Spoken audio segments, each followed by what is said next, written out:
Hi Hawk Nation. Today we are going to be reading the Class Education Exhibition from Red Scarf Girl. The mournful sound of a Chinese fiddle echoed around the booths in the school exhibition hall. It's only a preview, I thought. I was a veteran of many speech contests and I should not have been so nervous. But the school leaders and district leaders were coming to evaluate us. And because of that article in the Workers' Revolt, the preview became especially important to me. The article had been like a bomb blowing holes in my life. In our alley at school and at Mom's office, people gossiped about our family. I had thought I was going to be kicked out of the exhibition. Each night as I lay in bed, I told myself that I would rather quit than be rejected. I would talk to Chang Hong the next day. Each day in school, I had been seized by a new determination not to give in to pressure. I knew that I could represent the class better than anyone else. Why should I quit? Why let those old landlords ruin my life? Finally, I decided everyone already knew the worst about me. Let me think what they would. I would do an excellent job to prove myself. I had to win my honor back. The exhibition hall seemed like a new building. The partitions between the cafeteria and the gym had been taken down, and the space had been redivided into 12 booths. The picture photos, drawings, and clay statues displayed in each booth gave the hall a strong, serious atmosphere. I was narrating the part on the horrors of the old China. Now let's look at two more of Liu Wen-kei's slaves, I said, gesturing to the statues of the infamous landlord and his victims. This is the blind old grandfather. Every day, in bitter cold or in scorching sun, his little granddaughter led him out to beg for their food. With the little food that he managed to receive, how could he repay his debt to the landlord? Each year, the debt increased. Finally, Liu Wen-kei forced him to give his granddaughter in payment. How could he do that? She was his eyes, his whole life. But what else could he do to escape from his brutal landlord? With tears in his sightless eyes, he said to her, "My dearest, you must go with Mr. Liu. It is not because I do not love you. It is that black-hearted landlord who is tearing us apart." My voice trembled slightly, and I became more and more emotional as I spoke. The poor granddaughter had never been separated from her grandfather before. He was the one who tucked her quilt around her each night, and he was the one who comforted her when she cried. I pointed to the statues. Look at her, crying piteously as she pulled away by the landlord, her hands stretching out to her grandfather. I was nearly in tears as I finished my presentation. Dozens of evaluators were wiping their eyes as Teacher Yu moved them onto the next booth. Even Bai Shan, who was in charge of the exhibit's design and had heard my presentation several times in rehearsal, was blinking back tears. I heaved a long sigh and collapsed onto my stool. I wiped my sweaty hands on my pants and picked up a book to fan myself. "Ji Li," I heard someone outside the window calling me. I raised the bamboo blind and saw An Yi and Lin Lin. "What are you doing here? We wanted to see your presentation, but they wouldn't let us in." "We had to stand here and listen to you. You did a terrific job." An Yi's face was glowing. "It's true, you were very good." Lin Lin was more reserved, but just as sincere.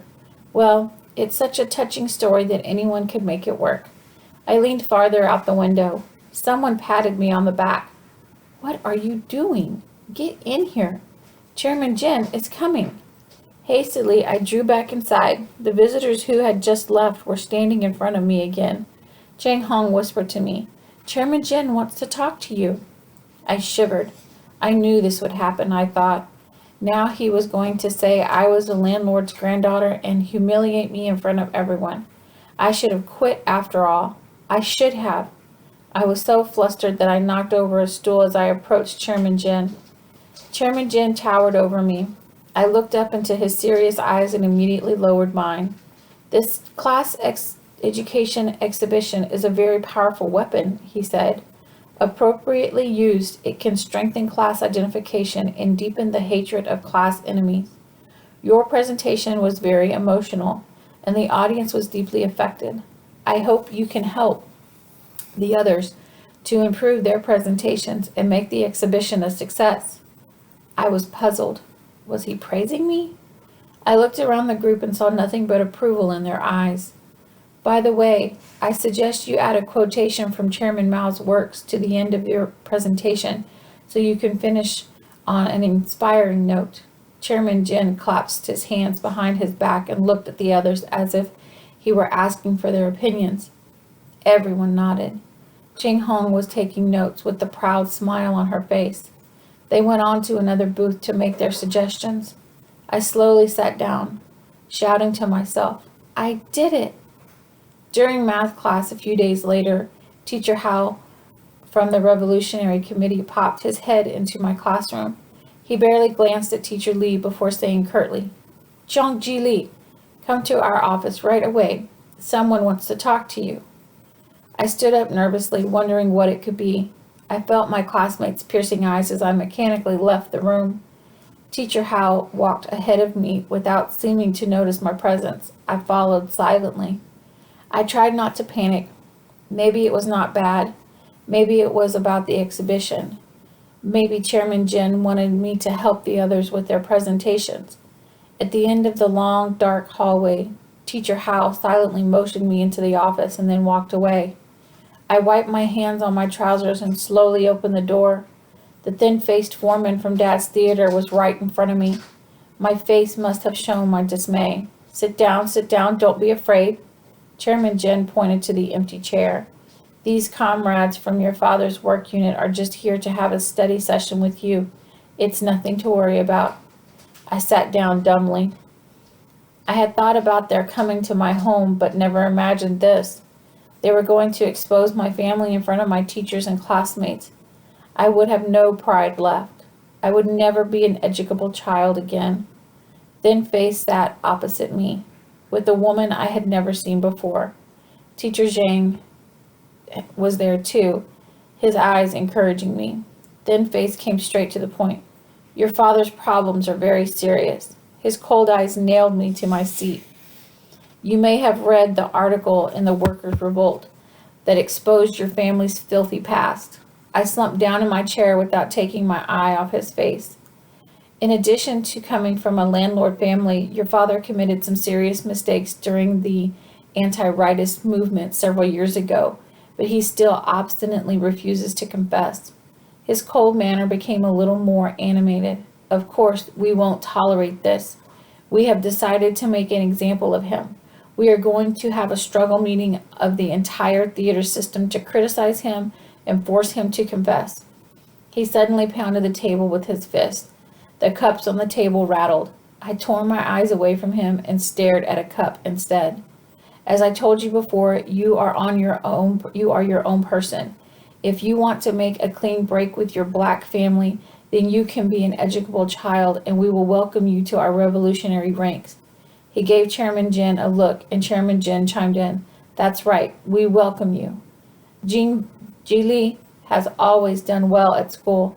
In addition to doing very well in her studies, she participates in the educational reform, Teacher Chang said.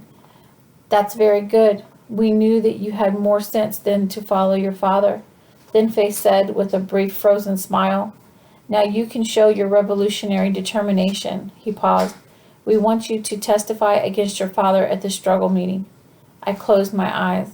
I saw Dad standing on a stage, his head bowed, his name written in large black letters and then crossed out in red ink on a sign hanging from his neck. I saw myself standing in the middle of the stage, facing thousands of people, condemning Dad for his crimes, raising my fist to lead the chant. Down with Jing Shiring. I saw Dad looking at me hopelessly, tears in his eyes. I looked at Teacher Chang for help. He looked away. The woman from the theater spoke. It's really not such a hard thing to do. The key is your class stance.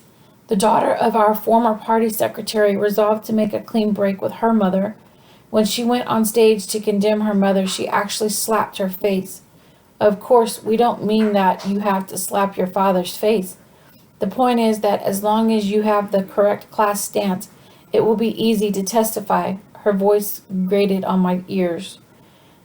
There is something you can do to prove you are truly Chairman Mao's child. Then Faye spoke again. I am sure you can tell us some things your father said and did that show his landlord rightist mentality. I stared at the table, but I could feel his eyes boring into me. What can you tell us? But I don't know anything, I whispered. I don't know. I am sure you can remember something if you think about it. Then Faye said, a man like him could not hide his true beliefs from a child as smart as you. He must have made comments critical of Chairman Mao in the Cultural Revolution. I am sure you are loyal to Chairman Mao and the Communist Party. Tell us. But my father never said anything against Chairman Mao, I protested weakly. I would tell you if he did. My voice grew stronger with conviction. He never said anything against the party. Now, you have to choose between two roads. Then Faye looked straight into my eyes. You can break with your family and follow Chairman Mao, or you can follow your father and become an enemy of the people. His voice grew more severe. In that case, we would have many more study sessions with your brother and sister too, and the Red Guard Committee and the school leaders. Think about it. We will come back to talk to you again. Then Faye and the woman left, saying they would be back to get my statement. Without knowing how I got there, I found myself in a narrow passageway between the school building and the schoolyard wall. The gray concrete walls closed around me, and a slow drizzle dampened my cheeks. I could not go back to the classroom, and I could not go home. I felt like a small animal that had fallen into a trap, alone and helpless, and sure that the hunter was coming.